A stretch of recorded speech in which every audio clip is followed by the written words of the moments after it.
Hey guys, I'm going to read another page from my website, whyiodine.com. This is from the iodine index. If you go into the menu, you can hit the iodine index, and that pulls up a pretty decent list of articles. And this one here is the one I'm going to read right now. Why is iodine so complex or confusing?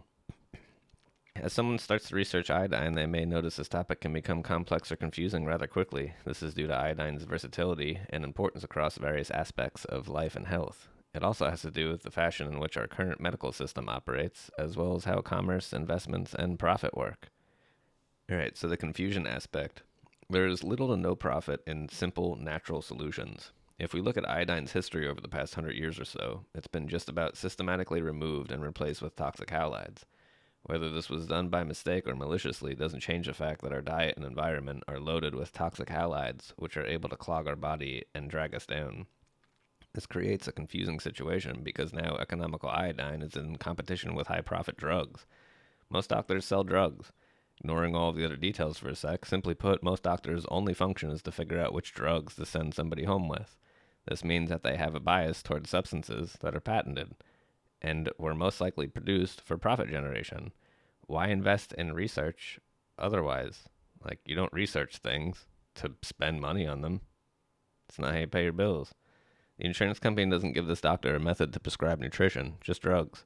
You may understand this, but the majority of people that depend on a general doctor may not realize nutritional deficiencies may be related to what's causing them to feel poorly. So now we have a low profit, high learning curve nutrient that's just one more of many nutrients most doctors ignore. Now here's the complexity aspect. Iodine is part of many processes that trillions of our cells perform all day to keep us us. If all of our cells if all of our cells have not had proper access to adequate amounts of iodine, they can be very far behind on a lot of important processes. Once we reintroduce iodine, we can potentially cause a huge amount of biochemical reactions to take place.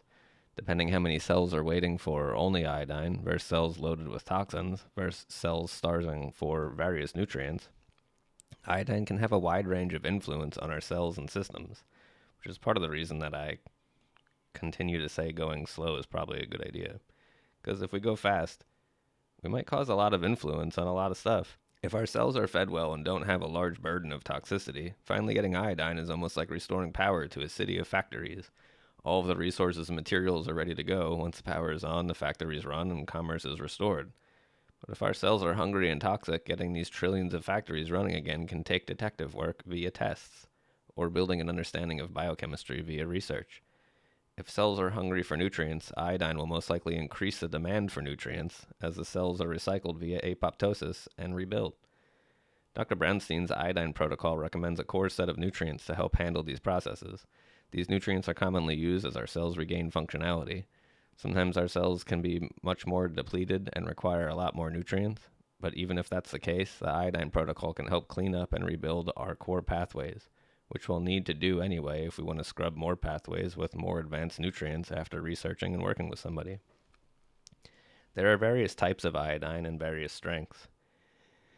People with thyroid issues have a little more work to do because their body's trying to tell them something more is out of whack, and that means that there's going to be more work to get that back into balance. Iodine can cause us to dislodge toxins, which is complex and has a learning curve. All of this stuff causes our body to need more nutrients, which has a learning curve. We've been led to believe health is impossible, and we need to depend on smart people and drugs. So that's it for this page. Iodine, it gets into a whole bunch of stuff like gene.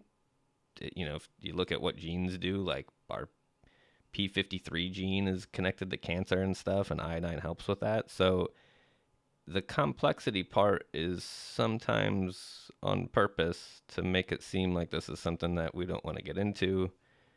Unfortunately, that's just how it works. But there's a bunch more to read on my site. If you scroll down here in the mobile format, there's all this stuff at the bottom. On desktop, it should be over on the right. There's a lot of neat articles in here. If you like my videos, check out my unpilled.tv site. This is where I'm going to try to put all my videos and organize them a bit so you can find them all there. If you're only into iodine, just click on the iodine section. Ignore all the other stuff that I do. And thanks for watching. Hope you enjoyed.